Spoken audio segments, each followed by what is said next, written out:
BBA, BCA, BCom computer కోర్సులో 100% placement లభించే ఏకైక డిగ్రీ కాలేజ్ కూకట్పల్లిలోని ఐక్రియేట్ డిగ్రీ కాలేజ్. గల్ఫ్ దేశం వెళ్లి ఎడారిలో ఒంటెల దగ్గర కాపరిగా ఉంటూ నానా ఇబ్బందులు పడుతున్న అంబేద్కర్ కోనసీమ జిల్లాకు చెందిన వీరేంద్రపై సుమన్ టీవీలో వచ్చిన కథనాలకు అధికారులు స్పందించడం జరిగింది. సౌదీ అరేబియాలో ఉన్న వీరేంద్రను తీసుకొచ్చేందుకు చర్యలు ప్రారంభించారు. జిల్లా కలెక్టర్ ఆదేశాలతో వీరేంద్ర కుటుంబ సభ్యులను కొత్తపేట ఆర్టీఓ కలిసి మాట్లాడారు. వారిలో ధైర్యం నింపారు.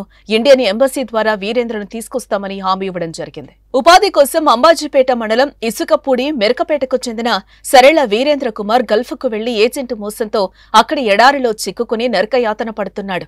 వీరేంద్ర వంట మనిషిగా పనిచేసేందుకు ఈ నెల 9న మధ్యవర్తులు ఏజెంట్ ద్వారా ఖతార్ దేశానికి వెళ్లాడు. 10న ఖతార్లో దిగిన అతణ్ణి అక్కడి నుంచి సౌదీ అరేబియాకు పంపించారు. వీరేంద్రను చెప్పిన పనిలో పెట్టకుండా ఎడారిలో ఒంటెల కాపరిగా నియమించారు. దీంతో తన ఆవేదనను సెల్ఫీ వీడియో ద్వారా లోకానికి తెలియచేశాడు.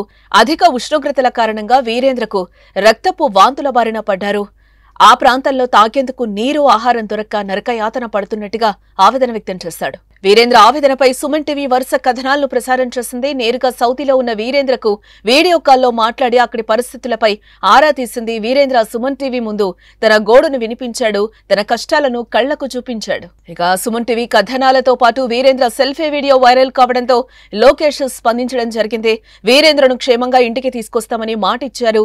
సుమన్ టీవీ ఎఫెక్ట్ తో కోనసీమ జిల్లా కలెక్టర్ సైతం చర్యలు ప్రారంభించారు. స్థానిక అధికారులతో మాట్లాడి కొత్తపేట ఆర్టీఓను కుటుంబ సభ్యుల వద్దకు పంపించి వారిలో ధైర్యాన్ని నింపారు. ఇక వీరేంద్ర ఇంటికొచ్చేందుకు ఏర్పాట్లు జరుగుతున్నాయి. త్వరలోనే అతడు స్వదేశంలో అడుగు పెట్టనున్నాడు. సుమన్ టీవీలో మీ పర్సనల్ అండ్ బిజినెస్ ప్రమోషన్స్ కోసం కింది నెంబర్కి కాంటాక్ట్ చేయండి.